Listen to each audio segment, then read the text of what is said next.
இன்றே டவுன்லோட் செய்து உங்கள் ஃபேவரட் ஷோக்களை என்ஜாய் பண்ணுங்க. ஆதி பாரதிங்கிற பேரை பத்திரிக்கையில பார்த்ததும் நீங்க டென்ஷன் ஆகி அதை உங்களோட எடுத்துட்டு வந்துட்டீங்க.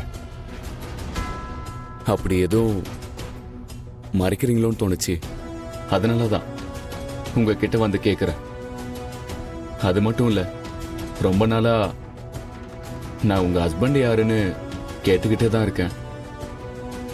அதுக்கு நீங்க சரியான பதில சொல்லவே மாட்டேங்கிறீங்க. இதுக்கு நடுவுல எவனும் வீட்டுக்குள்ள வந்து உங்க ஹஸ்பண்ட்னு சொல்லி டிராமா பண்ணிட்டு போறான். நானும் அதை உண்மைன்னு நம்பி அதுக்கு சப்போர்ட் பண்ணிக்கிட்டு இருந்தேன். சரி, அதை விடுங்க. நீங்க என்கிட்ட ஏதாவது மறைக்கிறீங்களா? நான் உங்க ஹஸ்பண்ட் தானே. என் கூட நடந்த ஏதாவது பிரச்சனையாலேயோ இல்ல கசப்பான விஷயத்தாலேயோ நம்ம 2 பேரும் பிரிஞ்சிட்டோம். உங்களுக்கும் எனக்கும் ஏதோ ஒரு சம்பந்தம் இருக்குதானே பாரதி? உங்களை மாதிரி என்னால மனசுல ஒண்ணு வச்சுக்கிட்டு வெளியில வேற மாதிரி நடிக்க முடியாது. எனக்கு இந்த சந்தேகம் வந்ததும் நான் இங்க வந்து இப்போ உங்ககிட்ட அதை பத்தி பேசிக்கிட்டு இருக்கேன். ஆனா நீங்க எந்த பதிலும் சொல்லாம அமைதியா நிக்கிறத பார்த்தா எனக்கு இதை எப்படி எடுத்துக்கிறதுன்னு தெரியல. ஆதி பத்திரிகையை காட்டி பேசுறாருன்னா கண்டிப்பா அவரு பழைய ஆதியா பேசல. ஆனா இவருக்கு எப்படி இதெல்லாம் தெரிஞ்சது? சந்தேகத்துல கேக்குறாரா இல்ல எல்லாத்தையும் தெரிஞ்சுக்கிட்டு வந்து கேக்குறாரா?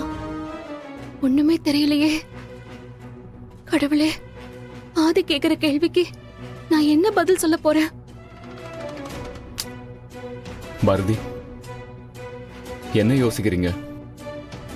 நீங்க இவ்வளவு தூரம் யோசிச்சு பேசாம இருக்கிறதுக்கு காரணம் என்னன்னு எனக்கு தெரியல.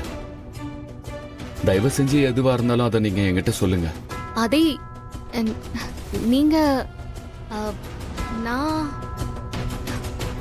இல்ல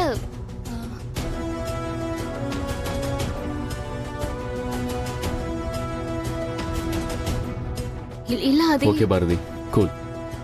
டென்ஷன் ஆயிட்டீங்களா? நல்ல ஆளு பாரதி நீங்க.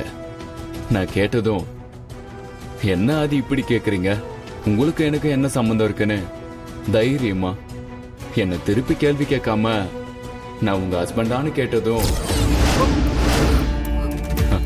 பயந்து வேர்த்து வழிஞ்சு நிக்கிறீங்க. ஏன் பாரதி, அப்படி எதுவும் இல்லைன்னு சொல்லிட்டு போயிட்டே இருக்கிறத விட்டுட்டு எதுக்கு இவ்வளவு அப்செட் ஆகுறீங்க? இல்ல அதே இல்ல, நீங்க திடீர்னு வந்து கேட்டதும் நான் கொஞ்சம் ஷாக் ஆயிட்டேன். நான் என்ன சொல்றதுன்னு தெரியாம நான் பேனிக் ஆயிட்டேன். ஆனா ஒரு விஷயம் எனக்கு புரியல பாரதி. நான் ஏன் சம்பந்தம் இல்லாம உங்க மேல இவ்வளவு கேர் எடுத்துக்கணும்?